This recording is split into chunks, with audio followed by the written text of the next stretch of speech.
Bonjour à tous, c'est Cécile Djounga. Cette vidéo, c'est la lecture de ma lettre ouverte à Madame Caroline Désir, qui est la ministre de l'Enseignement en Fédération Wallonie-Bruxelles. Alors Madame la ministre, bonjour. Madame, pourquoi à l'école certains enfants refusaient de jouer avec moi? Pourquoi dans certains quartiers, j'inspire la méfiance? Pourquoi est-ce qu'on s'étonne que je sache correctement parler le français? Pourquoi est-ce que dans un magasin, quand ça sonne, les gens se retournent spontanément vers moi? Pourquoi est-ce que je cache mon nom sur mon CV? Pourquoi est-ce que je n'ai pas pu signer le bail de l'appartement dont je rêvais? Pourquoi est-ce qu'on s'étonne que j'ai fait des études universitaires?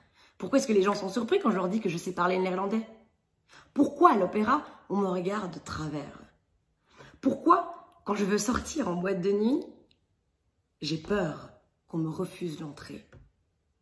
Pourquoi le vigile me suit quand je fais mes courses? Pourquoi on me demande tout le temps d'où je viens?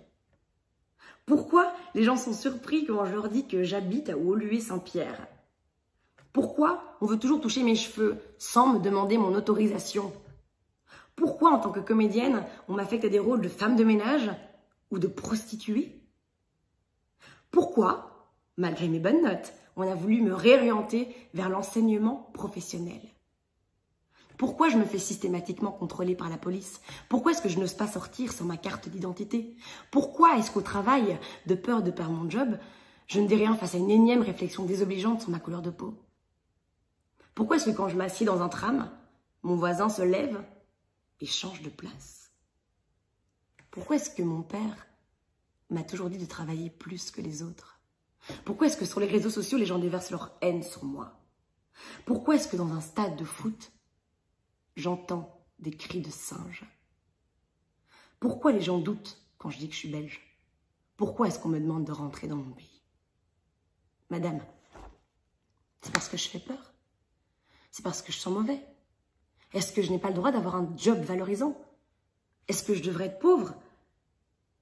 Ou peut-être que j'ai l'air bête? Est-ce que ma peau est sale? Est-ce que j'ai volé ma nationalité? Dois-je avoir peur lors d'un contrôle de police? Est-ce que je ressemble à un singe? Ah pardon, peut-être que je n'ai pas assez d'humour? Madame, pensez-vous que ma vie est moins de valeur? Pensez-vous que je dois baisser les yeux? Dois-je me résigner, accepter? Dois-je me rabaisser? Dois-je faire semblant de ne rien voir, de ne rien ressentir? Dois-je avoir honte de qui je suis? Madame, j'en souffre et je suis loin d'être la seule. Et si nous avions la solution? Et si la solution, c'était d'apprendre, de faire découvrir, de rassurer? Et si tous ces préjugés pouvaient être déconstruits? Et si on pouvait rêver que nos enfants ne connaissent pas ce monde rempli de haine, qu'ils n'en soient ni les acteurs, ni les victimes? Et si il suffisait de les éduquer pour avancer? Martin Luther King a dit: l'éducation est l'arme la plus puissante pour changer le monde. Cette arme, vous l'avez entre vos mains. Madame, vous avez le pouvoir d'aider les enfants à comprendre pourquoi il y a différentes couleurs de peau dans leur classe, à comprendre pourquoi la Belgique n'est pas un pays monochrome et pourquoi il y a tant de multiculturalité, à comprendre pourquoi le père fouettard, qui leur fait si peur, n'a rien à voir avec le père noir de leurs camarades. N'importe quel enfant qui grandit dans un pays où il ne se sent pas le bienvenu ne va pas donner le meilleur de lui-même. Madame, vous avez le pouvoir de sensibiliser les élèves aux relations interculturelles. Comment apaiser leur peur de la différence si elle ne leur est pas expliquée correctement? Madame, vous avez le pouvoir d'enseigner aux étudiants l'histoire de l'esclavagisme. L'actualité nous prouve qu'il est capital qu'ils comprennent ce qui se passe quand on traite des personnes comme de la marchandise et non comme des êtres humains. Alors ça peut paraître à des kilomètres de chez nous, mais c'est pas si loin. Il y a des siècles, la Belgique n'a-t-elle pas bénéficié du commerce triangulaire grâce au port d'Anvers?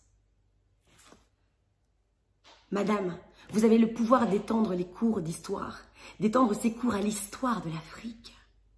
Il est nécessaire d'apprendre que l'histoire de ce continent ne commence pas à la colonisation. Cela pousse dramatiquement les jeunes à penser que l'Africain est inférieur à l'Européen, que le blanc est supérieur au noir. Alors je vous pose une question.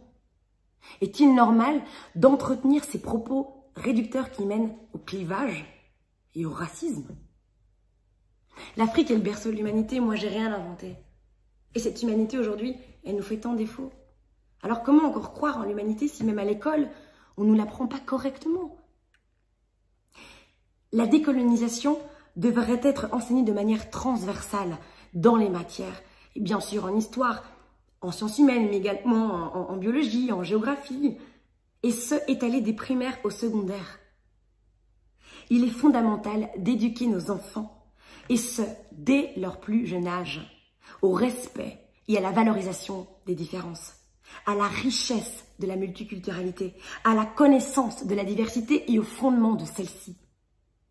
Alors, bien sûr, certains profs l'enseignent déjà à leurs élèves. Bien sûr, plein d'enseignants enseignent ces valeurs à leurs élèves. Mais ils n'ont ni les outils suffisants, ni la formation adéquate pour y parvenir de manière efficace et structurée.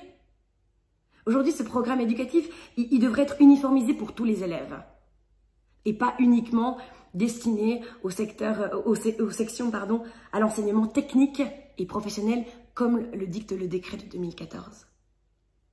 Il est temps d'apprendre à cette future génération l'histoire, mais la vraie histoire du Congo belge, et non des contenus paternalistes qui accentuent les préjugés et les stéréotypes créés par la propagande coloniale sur les Africains, les Afro-descendants, les Métis, les Noirs, les Blancs, etc.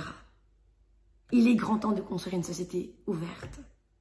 Une société qui, d'une part, regarde son histoire en face et qui, d'autre part, considère les êtres humains comme égaux, et ce, quelle que soit leur couleur de peau ou leur origine.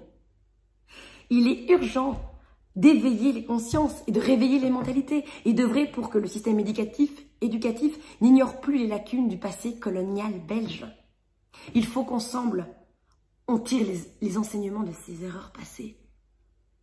Moi, je refuse de laisser nos enfants grandir dans un monde où ils vont penser que c'est normal au XXIe siècle de se faire tuer dans la rue parce qu'on est noir. Il est temps qu'on prenne nos responsabilités et qu'on essaye de les faire évoluer dans un monde meilleur, dans une Belgique meilleure. Madame, les décisions du pouvoir ont toujours eu des conséquences sur le peuple. Alors à vous aujourd'hui d'utiliser votre pouvoir pour faire en sorte de rendre notre avenir meilleur. Je ne vous parle pas ici de la cause noire. Je vous parle ici de la cause de l'humanité qui est en péril. Madame la ministre, et si nous écrivions cette nouvelle page de l'histoire ensemble?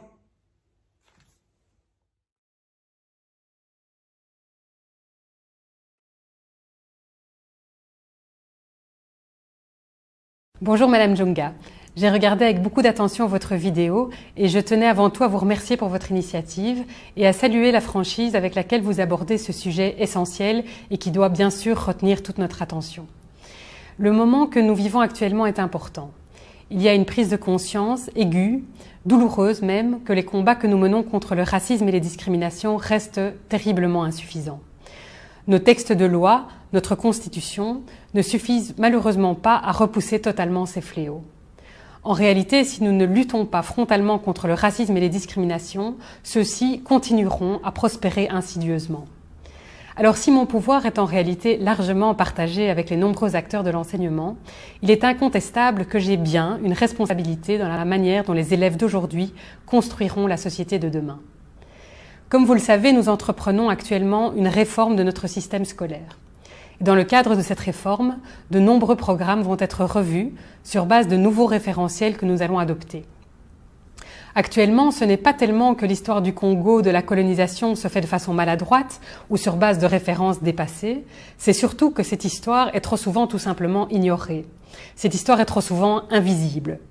La plupart des élèves n'entendent parfois même pas parler de la colonisation belge au Congo, ni des mécanismes d'exploitation et de domination. Heureusement, des enseignants de plus en plus nombreux font le choix d'apporter un éclairage particulier sur cette période. Mais de trop nombreux élèves quittent encore l'école sans rien en savoir. Et c'est une lacune que nous ne pouvons plus tolérer aujourd'hui. C'est pourquoi, dans le nouveau parcours d'apprentissage des élèves jusqu'à 15 ans que nous préparons pour le moment, l'histoire du Congo, de sa colonisation et de son indépendance sera un passage obligé et systématique. Ce sera aussi vu comme partie intégrante de l'histoire de Belgique, alors qu'auparavant, c'était vu de façon indirecte, sans forcément de lien avec notre pays. Mais nous devons intensifier nos efforts.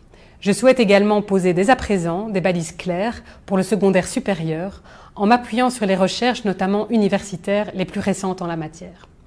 Je voudrais également encourager la création d'outils pédagogiques qui seront à la disposition des enseignants. Et peut-être, Madame Djunga, que nous pourrions unir vos forces, vous et moi, pour collaborer à l'un ou l'autre de ces chantiers. Je reste en tout cas à votre entière disposition.